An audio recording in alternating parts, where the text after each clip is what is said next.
Last ১-১.৫ বছর যদি চিন্তা করেন, শান্ত কিন্তু ওয়ানডে ক্রিকেটে অসাধারণ খেলে আসছেন। তার অ্যাভারেজ অলমোস্ট 59। আপনি 59 অ্যাভারেজের প্লেয়ারকে এক ম্যাচ খারাপ খেললেই সমালোচনা করছেন, এটা ঠিক না।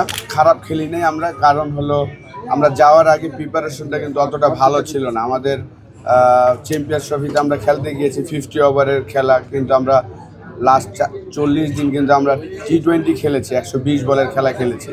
তো সেই হিসাব করলে অবশ্যই আমি বলবো যে আরেকটু ভালো হলে ভালো লাগতো। ব্যাটসম্যান বিশেষ করে টপ অর্ডাররা যদি আরেকটু রান করতে পারতো তাহলে ভালো হতো। তারপরে আপনি যদি দেখেন যে ওভারঅল দুইটা ম্যাচে কিন্তু আমরা ফাইট করেছিলাম, যেই রানই করেছি 228, 240, ওই রান দিয়ে কিন্তু আমরা চেষ্টা করেছিলাম, আমাদের বলাররা চেষ্টা করেছিল, কিন্তু প্রিপারেশনটা ভালো হয়নি। দেখেন আমরা 99 ওয়ার্ল্ড কাপ থেকে শুরু করে এখন পর্যন্ত যতগুলা ICC ইভেন্ট খেলেছি, আমাদের প্রিপারেশনগুলো ভালো হচ্ছে না।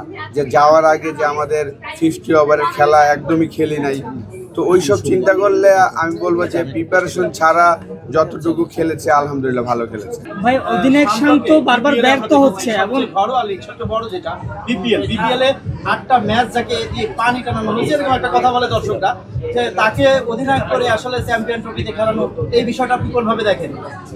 দেখেন, ফরম্যাটটা বুঝতে হবে। আমাদের সবার সাধারণ মানুষ বলেন বা মিডিয়া, আমরা সবাই কিন্তু ফরম্যাট না বুঝেই আমরা কথা বলছি।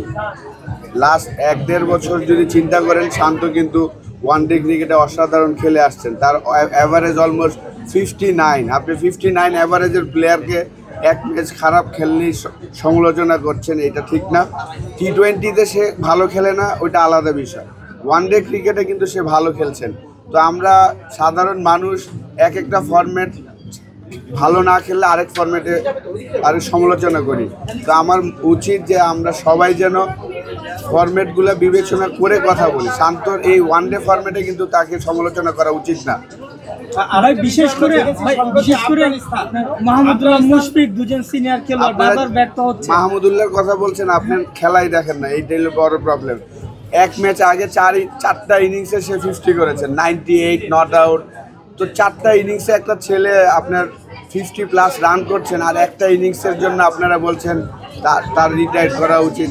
ডেফিনেটলি আপনারা সবাই খেলাটা ভালোবাসেন, পছন্দ করেন, কিন্তু অন্ধ হলে হবে না। আপনাদের সবাই স্ট্যাটটা জানতে হবে। মাহমুদুল্লাহর এক ইনিংস আগে 4টা ইনিংসে নন স্টপ 4 ইনিংসে কিন্তু 50 করেছেন।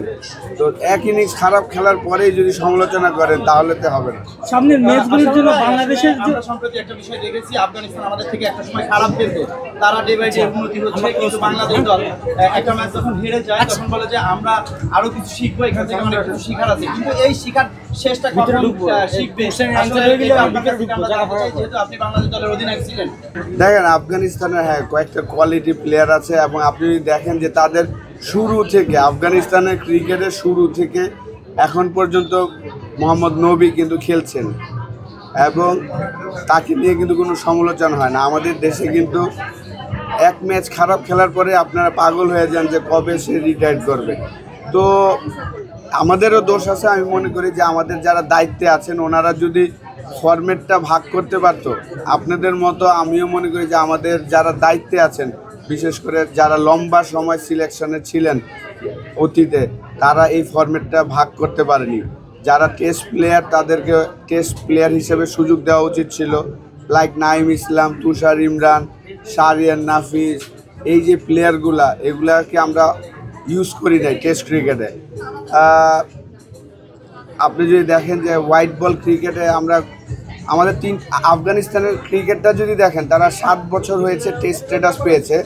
তাদের কিন্তু প্রথম থেকেই টেস্টের জন্য 9 জন আলাদা প্লেয়ার আছে, T20 এবং ওয়ানডের জন্য আলাদা প্লেয়ার আছে। আমাদের কিন্তু ওই ঘুরে ফিরে 8-9 জন প্লেয়ারই সব ফরম্যাটে খেলতো।